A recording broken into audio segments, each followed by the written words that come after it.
మన ప్రభువును రక్షకునైన యేసుక్రీస్తు నామంలో ఈ వీడియోని వీక్షిస్తున్న మీ అందరికీ ప్రైజ్ ద లార్డ్. ఈరోజు మనము లెంట్ డేస్లో 20వ రోజుకి వచ్చి ఉన్నాం.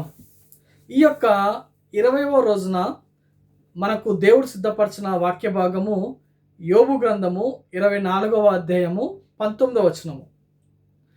అక్కడ ఏమని రాయబడి ఉంది అంటే, పాతాళము పాపులను మృంగివేయాలని చూస్తూ ఉంటుందంట. అంటే పాపము చేయు వారికి ఎడల పాతాళంకి ఆశ కలిగి ఉంది. పాతాళము ఎప్పుడు మృంగివేద్దామా అని ఉందంట. అంటే పాపం చేయు వాళ్ళు ఎవరు అంటే, దేవుని యొక్క ఆజ్ఞను అతిక్రమించడమే పాపము. ఈ పాపం ఎవరు చేస్తారు అంటే, భూమి మీద ఉన్న ప్రతి మానవునికి పాపం చేసే అవకాశము ఉంది. కొంతమంది బయటపడతారు, కొంతమంది బయటపడరు. అవకాశం వచ్చినప్పుడు వాళ్ళు పాపం చేస్తారా చేయలేదా అనేది అవకాశాన్ని బట్టి, ఆ యొక్క పరిస్థితులను బట్టి తెలియబడుతూ ఉంటుంది. అంటే అందుకే బైబిల్ గ్రంథం సెలవిస్తుంది ఏంటంటే, అందరూ పాపము చేసి దేవుడు అనుగ్రహించు మహిమను పొందలేకపోతున్నారు అని. అంటే మనందరము పాపులమే. అయితే మనందరి ఎడల ఎవరికి వాంఛ ఉందంటే పాతాళానికి. పాతాళము ఎప్పుడు మృంగివేద్దామనా ఉంది. అలాంటప్పుడు యేసయ్య మన కోసం వచ్చి తన రక్తాన్ని కార్చి ప్రాణం పెట్టి ఆ యొక్క పాతాళంలో నుంచి మనల్ని బయటికి లాగాడు. ఇప్పుడు యేసుక్రీస్తు నందు ఉన్న వాళ్ళకి ఏ శిక్ష విధి లేదు. ఎలాంటి ఆ యొక్క పాతాళం యొక్క మరణాంధకారం యొక్క వాటి యొక్క వశమున్న మనము లేము. దేవుడు తన రక్తాన్ని కార్చి తన ప్రాణాన్ని ఇచ్చి ఆ మరణపు ముళ్ళను విడిచేశారు. అంతేకాదు మనకు నిత్య జీవాన్ని కూడా అనుగ్రహించాడు. ఈ విషయాన్ని ఈ లెంట్ డేస్లో మనం గనక మననం చేసుకుంటే, దాని గురించి ధ్యానిస్తే చాలా ఆశీర్వాదకరంగా ఉంటుంది.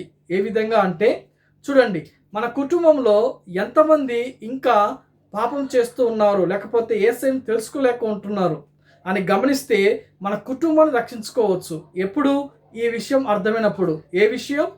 పాతాళము ఉంది, రేపొద్దున నరకం ఉంది.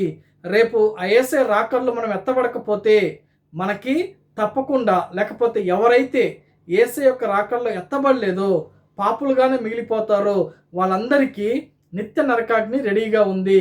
దీని గురించి ఎప్పుడో దావీదు కీర్తనలో దావీదు భక్తుడు రాసి పెట్టాడు. ఎవరైతే దుర్మార్గులు ఉన్నారో అలా దుర్మార్గత గురించి రాసుకుంటూ వచ్చి పాపులకి ఈ యొక్క పాతాళము ఉంది అని చెప్పి రాయబడి ఉంది. కాబట్టి కొన్ని వేల సంవత్సరాల నుంచి ఈ వార్త వినబడుతూనే ఉంది. పాపం చేస్తే నరకానికి వెళ్తావు, అదే దేవునికి దగ్గరికి వచ్చి నీ పాపాలు ఒప్పుకుంటే నిత్య జీవాన్ని దేవుడు ఇస్తాడు అని. ఈ లెంట్ డేస్లో కూడా ఈ విషయాన్ని ధ్యానించి మన కుటుంబమే కాదు, మన పక్క కుటుంబాలు, లేకపోతే మన యొక్క సంఘము, మన యొక్క మన ఎక్కడైతే ఉంటుందో మన ప్రాంతం ప్రజల్ని కూడా రక్షించుకోవడానికి వీలుగా ఉంటుంది ఈ విషయాన్ని మనం ధ్యానిస్తే. ఇంతకీ ఈ యొక్క లెంట్ డేస్లో ఈ విషయాన్ని మనము ధ్యానిస్తున్నామా, మర్చిపోయామా? యేసుక్రీస్తు ప్రభు వారు ఈ లోకానికి వచ్చింది మనల్ని ఆ యొక్క పాపంలో నుంచి, ఆ యొక్క పాతాల నుంచి మనల్ని విడిపించడానికి. యేసయ్యను మనం నమ్మకపోతే, అంటే యేసయ్యను నమ్మడము అంటే అర్థం ఏంటంటే, యేసయ్య నువ్వు నా కోసం ఈ లోకానికి వచ్చావో నేను నమ్ముతున్నాను అని చెప్పడమే. అది ఎప్పుడైతే చెప్తావో వెంటనే యేసయ్య యొక్క రక్తము మనల్ని పవిత్రులుగా మారుస్తుంది. ఎప్పుడంటే ఒక్క విశ్వాసం ద్వారా. అంతేగాని నువ్వు ఏ మతము మారాల్సిన అవసరం లేదు, నువ్వు ఏ కులము మారాల్సిన అవసరం లేదు, నువ్వు ఏ ఒక్క కంట్రీలో ఉన్నా సరే, నువ్వు ఏ డిస్ట్రిక్ట్లో ఉన్నా సరే, డిస్ట్రిక్ట్ కావచ్చు, లేకపోతే లొకేషన్ కావచ్చు, లేకపోతే ఎన్విరాన్మెంట్ కావచ్చు, ఏది దేవుడు కోరుకోవట్లేదు. ఒక్క నీ హృదయాన్ని దేవుడు కోరుకుంటున్నాడు. నీ హృదయంలో ఆయనకు చోటిస్తే చాలు.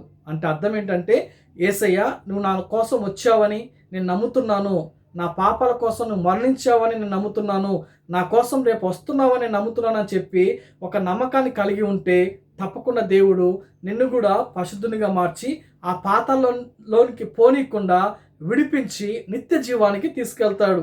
కాబట్టి ఈ లెంట్ డేస్లో ఇలాంటి విషయాల మీద మనం ఎక్కువగా ధ్యానిస్తే తప్పకుండా మనలో ఒక క్రియ జరుగుతుంది. మన కుటుంబంలో, మన సంఘాల్లో కూడా నూతన క్రియలు, నూతన ఆత్మలు దేవుని దగ్గరికి చేరుతాయి. అటువంటి కృప దేవుడు మన అందరికీ దయచేయునుగాక. ఆమేన్. Praise the lord.